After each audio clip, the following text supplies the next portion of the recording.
Okay, so right here I've got a different assortment of Coca-Cola beverages. This one over here, the classic Coke, uses only sugar. The one in the middle, the reduced calorie one, mixes sugar and artificial sweeteners. And the one on my left just use purely artificial sweeteners. Now I bring this up as an example of the utilization of artificial sweeteners or non-nutritive sweeteners in our beverages. Now I'm not trying to attack or defend Coca-Cola in specifics. I'm just trying to use them as an example to illustrate the fact that are artificial sweeteners relevant in our market? Are they healthy for you? And should you consume or not consume them at the end of the day? But before we go into the actual nuances of the research evidence, let's just have a quick taste test and see if we can actually tell the difference between this, or this.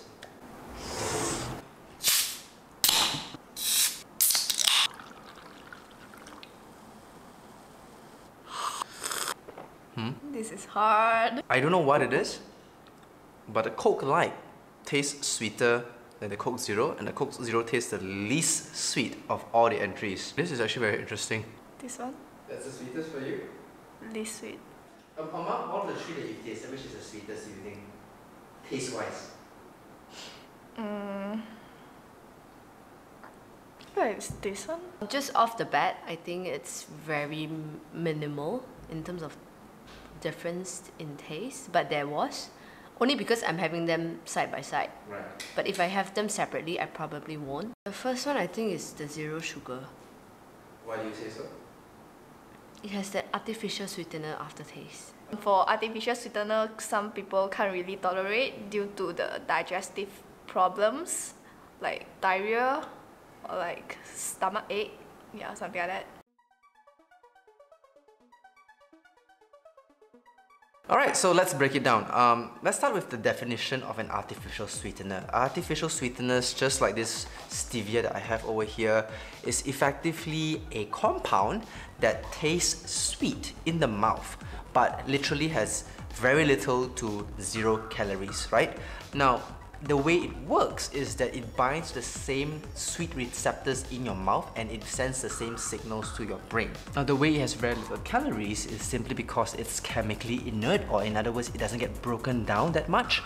It basically just goes through you. Now, artificial sweeteners have been approved by the FDA, and this includes artificial sweeteners like erythritol, S-sulfame K, aspartame, neotame, sucralose, and a lot of others in the market as well. The difference between all of these different sweeteners vary in its chemical properties. Some are more sweeter than others, and some are just more heat stable than others when used in certain baked goods, for example.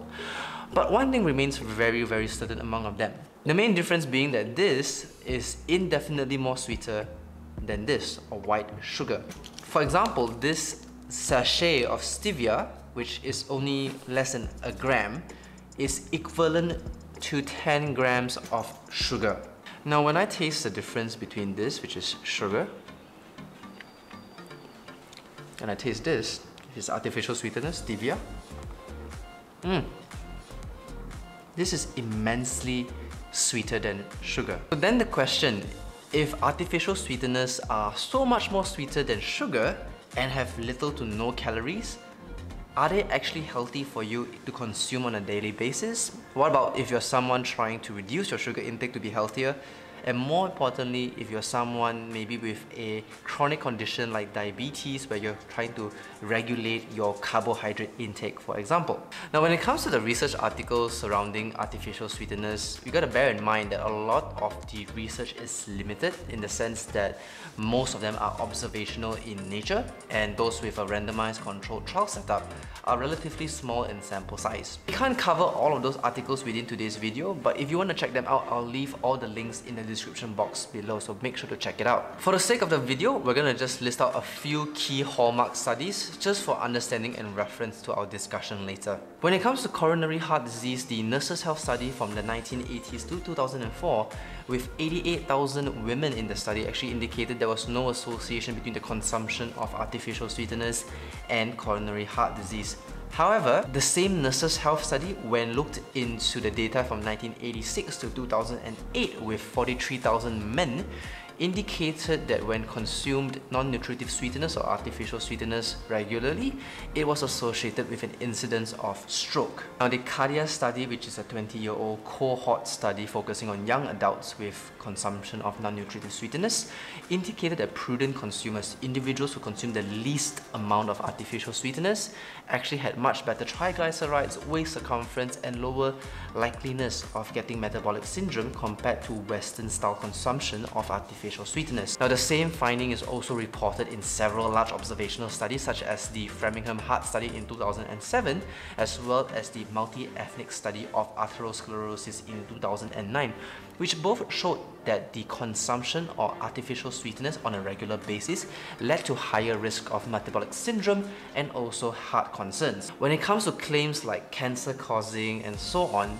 we have to bear in mind that those studies were done in animal studies where they were fed high amounts of doses, and I'm talking about instead of one sachet, we're talking about maybe an entire box within a single consumption. So not an apple-to-apple comparison, and I don't think we and rodents have the same biological structure, albeit similar. Now, when you look at all of these studies, it's very easy to jump the gun and say that artificial sweeteners are inherently bad. But I want to give a bit of perspective on the matter, and this is a discussion, right?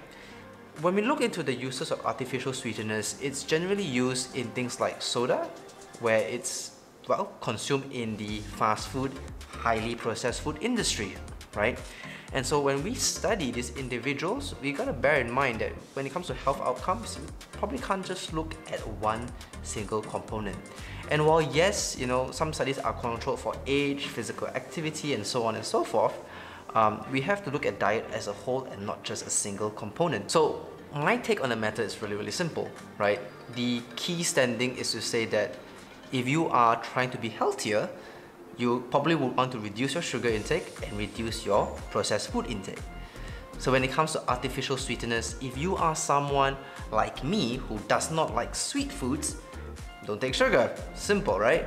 But if you are someone who is trying to be healthier and you have a sweet tooth, trying to reduce your sugar intake might be difficult if you have a very strong sweet tooth. So perhaps using artificial sweeteners in place of sugar at a very low dose may be the way to go. Now, if you look into artificial sweeteners, they actually tell you not to overconsume it because some have side effects like laxative effects, right?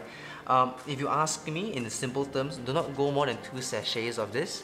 But to be honest, when I work with patients, I don't even recommend 2 sachets. I recommend take 1 sachet, tear it open, and only use a small portion of it to sweeten your beverages. Now, bear in mind, you could be replacing sugar with this, and if you're still taking a lot of highly processed foods, you're not getting a good exercise in, you're probably not going to see a huge, massive effect.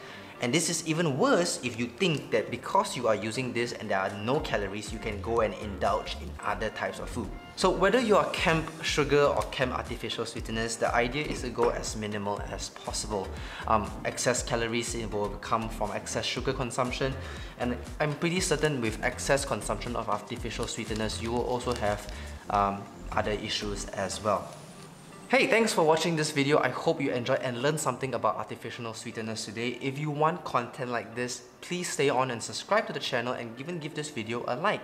If you have a particular health or food related concern you want to ask, please by all means go and ask ahead in the comment section below, and I'll try and cover them in a subsequent video. Until next time, bye!